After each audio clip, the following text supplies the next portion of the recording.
Hi, second grade students. Today's story is from Knowledge 4, Lesson 9, called Oedipus and the Sphinx. Before we begin our read aloud, I'm going to introduce our vocabulary words.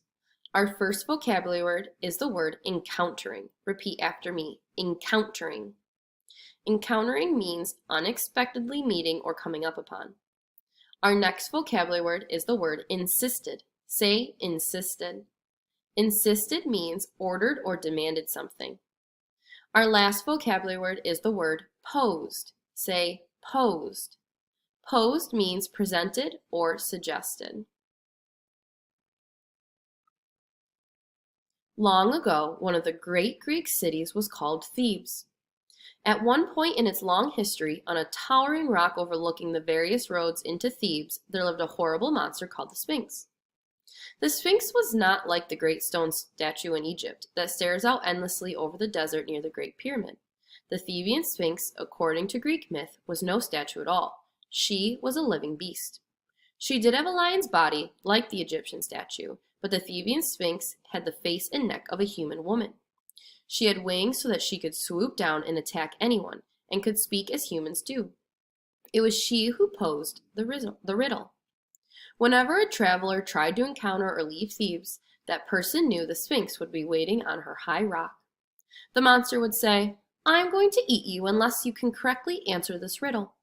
What is it that walks on 4 feet in the morning, on 2 feet at noon, and on 3 feet in the evening?"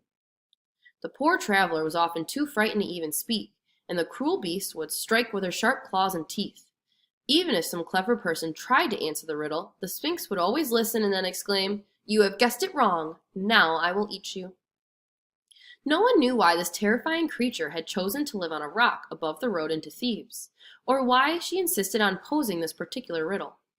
They knew only that she ate every person she met. Not only that, but no one from the outside would bring fresh food to the city for fear of encountering the monster. "If someone does not solve this riddle," the people told one another, "we will starve." As bad as this was, she was not the only problem the Thebans faced. Their king, King Laius, never returned from a journey he had taken far from home. So the person the Thebans had usually turned to for help was not there in their hour of danger. In this dreadful situation, you can imagine how surprised the guards were when they looked out from the city walls one day and saw a man nearing the main gate. They did not recognize him, but they could see that he was tall and richly dressed. The captain of the guard said, "Maybe he'll make it. I do not see the Sphinx anywhere. Perhaps she's off watching another road." But just as the captain was about to order the gate thrown open, down came the Sphinx like an arrow shot from the clouds above. She settled on a rock and looked down at the stranger with cold, pitiless eyes.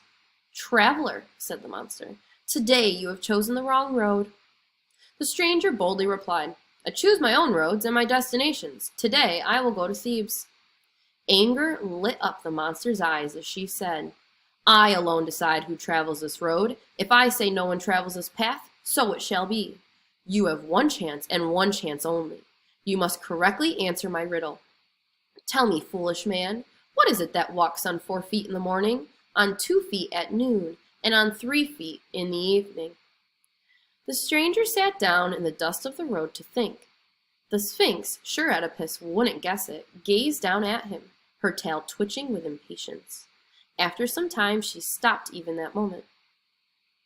Even for half an hour, the man sat thinking as the huge beast lay still atop its rock.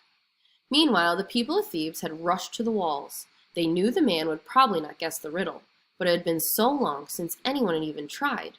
They all had come to see him. At last, the stranger rose to its feet.